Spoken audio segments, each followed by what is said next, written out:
Et si nous prenons le cas de la sœur, je crois que c'est les Boulons, vous avez suivi, non? On dit, parce que la dame ne fait pas de garçon, on a dit, toi, il faut quitter ici. C'était l'objet.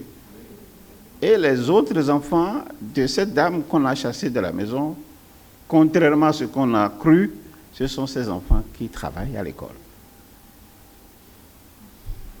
Réponse pour réponse. Et les autres dames qui sont là ont commencé par dire qu'est-ce qui explique que nos enfants ne travaillent pas et c'est les enfants de la dame qui n'est pas là qui travaillent. Tcha.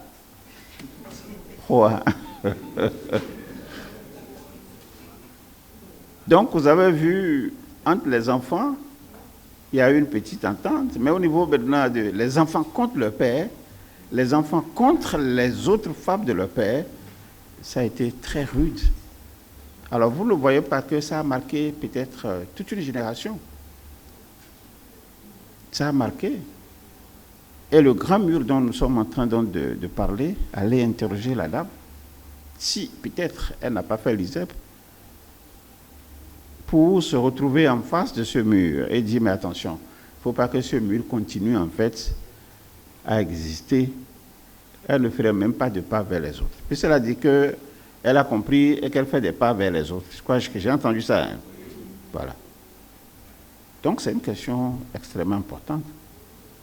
Et le test lui-même nous a prévenus pour dire prenez tes précautions pour que si vous voulez résoudre un problème de cette nature, que vous sachiez de quoi ça retourne. Alors on nous dit, en termes de ce que nous allons réaliser en 6 sessions, vous allez apprendre patiemment et méthodiquement comment construire une relation familiale, notamment entre les parents et les enfants.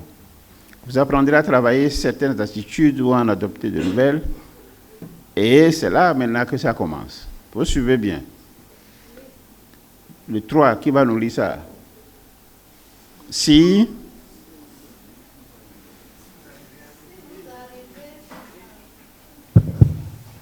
vous arrivez à décrire la nature du conflit et alors on s'arrête là. Qu'est-ce qu'il faut d'abord faire? Qu'est-ce qu'on nous recommande? Oui. Décrire la nature du conflit. Mais est-ce qu'on a dit que c'est facile? Est-ce qu'on a dit que décrire la nature du conflit, que c'est facile? Est-ce que c'est facile? Non. Il y a dans cette phrase, il y a ce qui nous montre que ce n'est pas facile. Qu'est-ce qui nous montre que ce n'est pas facile? Si vous arrivez, cela veut dire que vous pouvez ne pas arriver. Ou bien c'est pas ce que ça veut dire. Donc on nous a placé devant une condition. Si vous arrivez à décrire, c'est tant mieux. Maintenant, si vous n'arrivez pas à décrire, c'est tant pis. Mais sachez que vous le pouvez réellement apprendre patiemment et méthodiquement à construire une relation familiale entre vous, les parents, et vos enfants, que si vous arrivez à décrire la nature du conflit. Or, quand je prends la nature du conflit, il y a nature et il y a quoi? Conflit.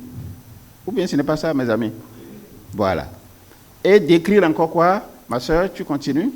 Les manifestations. Voilà, décrire maintenant les manifestations de quoi? Du conflit. Voilà. Alors ensuite, il vous sera plus facile oui. de dégager les émotions sous-jacentes. Voilà. Alors les émotions sous-jacentes à quoi?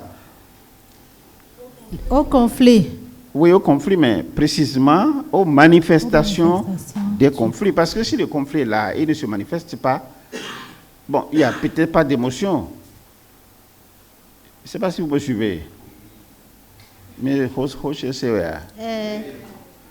le conflit, le finet. Je prends Bouraïma, par exemple, il arrive chez lui et sa femme refuse de lui donner à manger. Je n'ai pas dit que c'est comme ça, mais c'est un exemple. Vous comprenez bien? Bon. Et qu'est-ce que Bouraïma fait? Bouraïma crie ou ne crie pas? Alors, dans le cas où Bouraïma crie, il fait du bruit, mais répare l'eau, l'eau. Le conflit s'est manifesté déjà. Pour être mal à l'aise, tranquillement, si c'est aller à la cuisine et faire à manger, il va faire à manger. Il a contourné le conflit, non? Ou bien il n'a pas contourné le conflit? Oui. Mais le conflit est là. Hein? Parce que si l'autre qui devait préparer à temps n'a pas préparé, il y a peut-être des raisons qu'elle va se donner.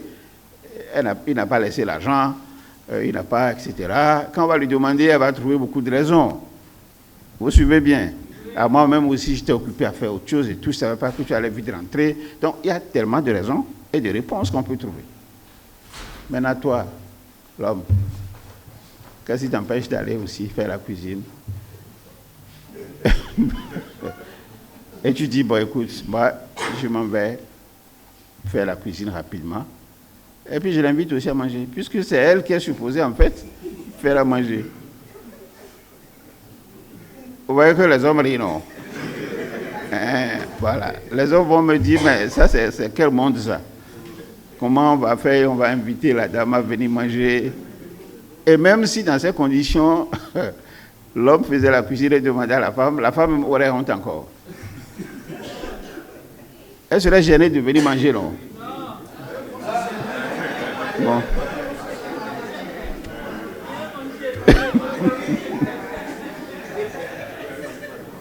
Alors, vous voyez la divergence. On va bien manger, on aura honte, et ainsi de suite. Alors, tout ça, c'est ça, en fait, les questions qu'on doit poser pour expliquer les réponses. Et là, il y a une véritable contradiction. Et nous allons voir ça peut-être demain entre la superstructure et l'infrastructure. Et je suis au plan sociétal. Et tant que c'est comme ça, il n'y aura rien qui puisse en fait marcher pour les hommes.